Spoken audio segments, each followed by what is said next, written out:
dari Prodi Pendidikan Guru Sekolah Dasar dari Universitas Unhatta. Dosen pengampu Bu Arlina Yuliza, SPD, MPD. Kali ini saya akan menjelaskan tentang K13 dan pendekatan saintifik.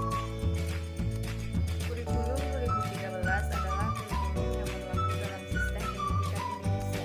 Kurikulum ini merupakan kurikulum tetap yang diterapkan oleh pemerintahan untuk menggantikan kurikulum 2006 atau yang sering disebut dengan kurikulum tingkat satuan pendidikan yang telah berlaku selama kurang lebih 6 tahun. Kurikulum 2013 masuk dalam masa percobaannya pada tahun 2013 dengan menjadikan beberapa sekolah menjadi sekolah rintisan. Kurikulum 2013 memiliki 4 aspek penilaian, yaitu aspek pengetahuan, aspek keterampilan, aspek sikap, dan perilaku. Di dalam kurikulum 2013, terutama di dalam materi pembelajaran terdapat materi yang dirampingkan dan materi yang ditambahkan. Materi yang dirampingkan terlihat ada di materi Bahasa Indonesia, IPS, PPKN, sedangkan materi yang ditambahkan adalah materi matematika. Materi pelajaran tersebut, terutama matematika dan ilmu pengetahuan alam, disesuaikan dengan materi pembelajaran standar internasional, sehingga pemerintah berharap dapat menyeimbangkan pendidikan di dalam negeri dengan pendidikan di luar negeri. Pendekatan saintifik merupakan kerangka ilmiah pembelajaran yang diterapkan pada kurikulum 2013. Pendekatan saintifik mengadaptasi langkah-langkah ilmiah pada sains. Proses pembelajaran dapat dipadankan dengan suatu proses ilmiah. Karenanya kurikulum 2013 mengamanatkan esensi pendekatan saintifik dalam pembelajaran. Pendekatan saintifik diyakini sebagai titian emas perkembangan dan pengembangan sikap, keterampilan, dan pengetahuan peserta didik. Dalam pendekatan atau proses kerja yang memenuhi kriteria ilmiah, para ilmuwan lebih mengedepankan penalaran induktif dibandingkan dengan penalaran deduktif. Proses pembelajaran terdiri atas 5 pengalaman belajar pokok, yaitu mengamati, menanya, mengumpulkan informasi atau eksperimen, mengasosialisasikan, mengkomunikasikan. Yang pertama, mengamati. Mengamati merupakan metode yang mengutamakan kebermaknaan proses pembelajaran. Kegiatan belajar yang dilakukan dalam proses mengamati adalah membaca, mendengar, menyimak, melihat. Yang kedua, menanya.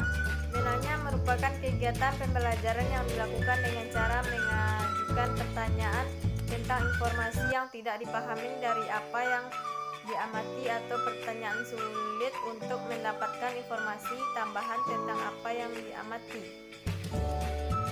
Yang ketiga, mengumpulkan informasi.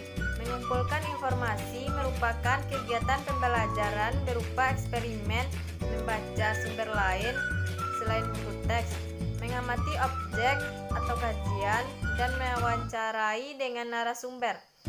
Kompetensi yang dikembangkan dalam proses mengumpulkan informasi eksperimen adalah mengembangkan sikap teliti, jujur, sopan, menghargai pendapat orang lain. Kemampuan berkomunikasi menerapkan kemampuan mengumpulkan informasi melalui berbagai cara yang dipelajari, mengembangkan kebiasaan belajar dan belajar sepanjang hayat.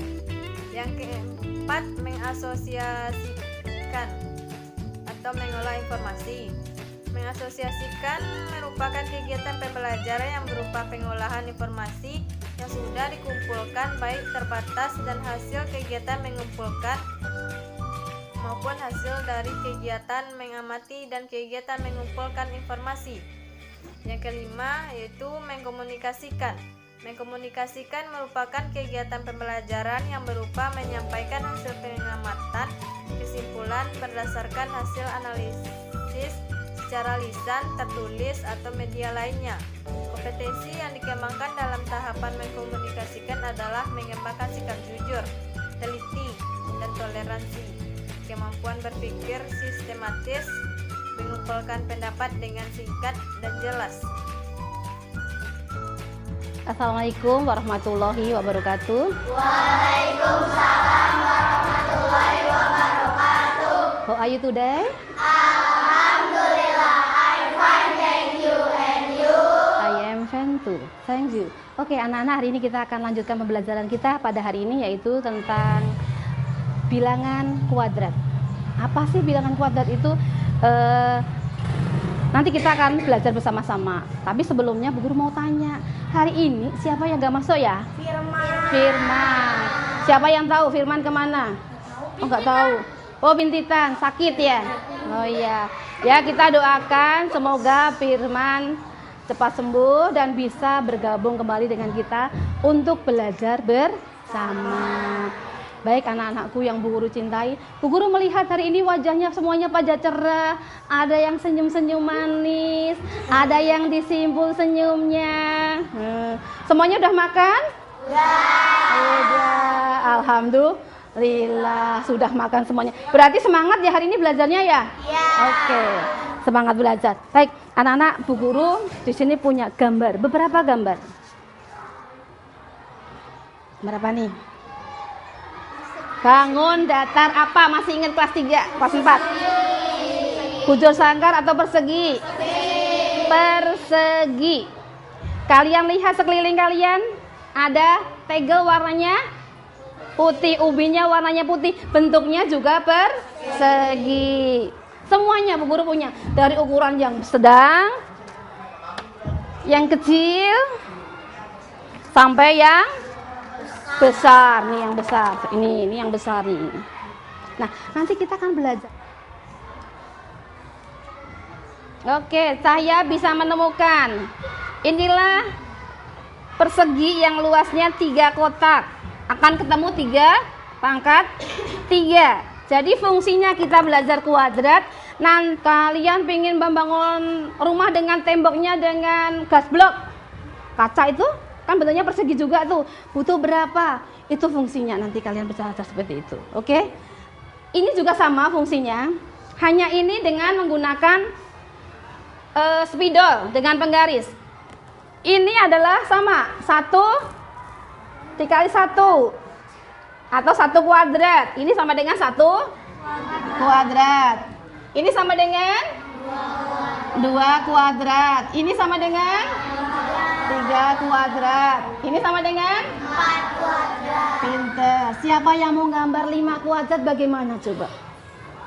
Aza, hebat. Sini Aza. Sok gimana?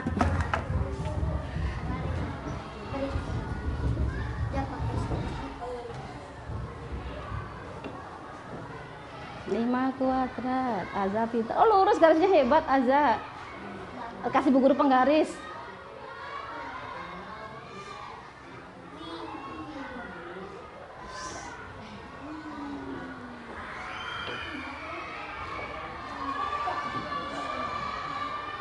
Lima kuadrat. Ya, hebat, subhanallah. Ternyata Azza hebat ya. Subhanallah. Tepuk tangan sekali lagi untuk Azza. Oke. Udah ya. Siapa yang belum paham tentang bilangan kuadrat? Udah? Udah. Seandainya Bu Yanti tanya, kalau 10 kuadrat bagaimana? 10. Hah? Oh ya, kubu 10. Kubunya 10. Berarti 10 kuadrat itu sama dengan 10 kali 10 sama dengan 100. Oke. Kalau semuanya sudah paham, satu kelompok akan Bu Guru bagi. Wah, LKS. Nih, Ibu Guru akan punya LKS, sudah Bu Guru siapkan. LKS ini nih isinya nih. Wajib diisi adalah 10. Wajib ya. Nanti kalian boleh explore sendiri. Misalnya, Bu, saya mau cari lagi. Mau cari sebanyak-banyaknya, silahkan. Tapi harus hitung yang betul, ya. Kalau misalnya ini ada 14 kuadrat, berarti 14 kali 14. Boleh dengan menggunakan bantuan papan berpaku, boleh dengan menggunakan perkalian. Karena kalian kelas 3, kelas 4 sudah belajar tentang perkalian ya. Oke. Kelompok 1, kelompoknya Ekdor. Faktorisasi mana? Ambil 1 sama karetnya 4. Silahkan ambil. Dibuatnya jangan dibuat macam-macam ya. Dibuatnya harus iya. Dua. Buatnya harus kubus Bu Yanti. Ingin kalian betul-betul membuat kubus. Jangan membuat yang ada yang gambar bintang. Nanti ada waktunya kita buat bintang. Oke. Iya, kelompoknya satu kelompok satu kertas. Jadi Namanya berarti iya. Ya, namanya siapa? Anggotanya siapa? Anggota kelompoknya siapa? Jangan lupa ditulis. Ya 1 kuadrat. Iya. saya bisa. Boleh siapa yang punya karet Bu? Saya punya karet Bu, boleh bawa.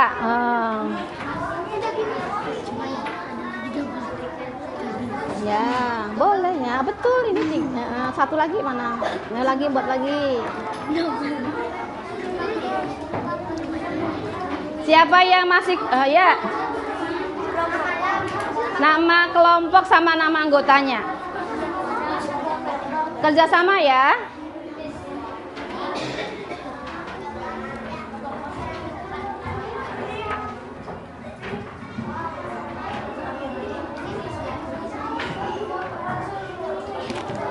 Oke.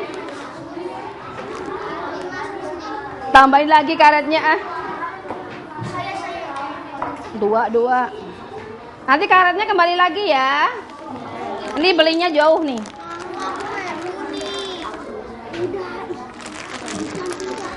Ya boleh nih. Ini 4 kali 4 berarti kan 4 kali 4 sama dengan berapa? Enggak, nanti kamu cari sendiri. Misalnya saya mau nulis 2 kali 2 kan belum ada berapa gitu.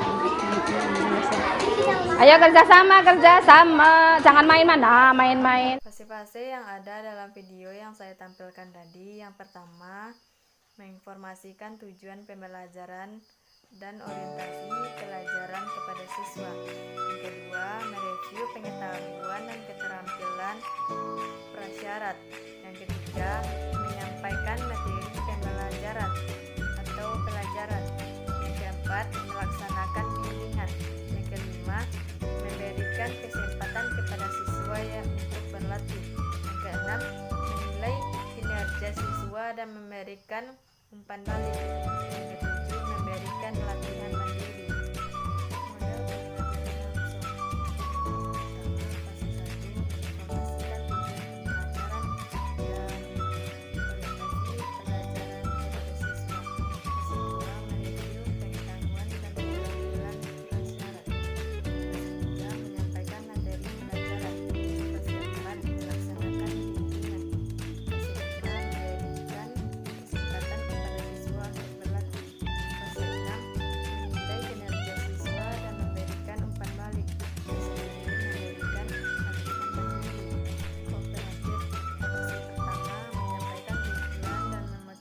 Siswa. Guru menyampaikan tujuan pembelajaran yang ingin dicapai selama pembelajaran dan memotivasi belajar siswa. Fase 2, menyajikan atau menyampaikan materi. Guru menyajikan informasi kepada siswa melalui demonstrasi atau bahan bacaan. Fase 3, mengorganisasikan siswa dalam sekelompok belajar. Guru menjelaskan kepada siswa bagaimana cara membentuk kelompok belajar dan membantu setiap kelompok agar melakukan transisi secara efisien. Fase 4, membimbing kelompok bekerja dalam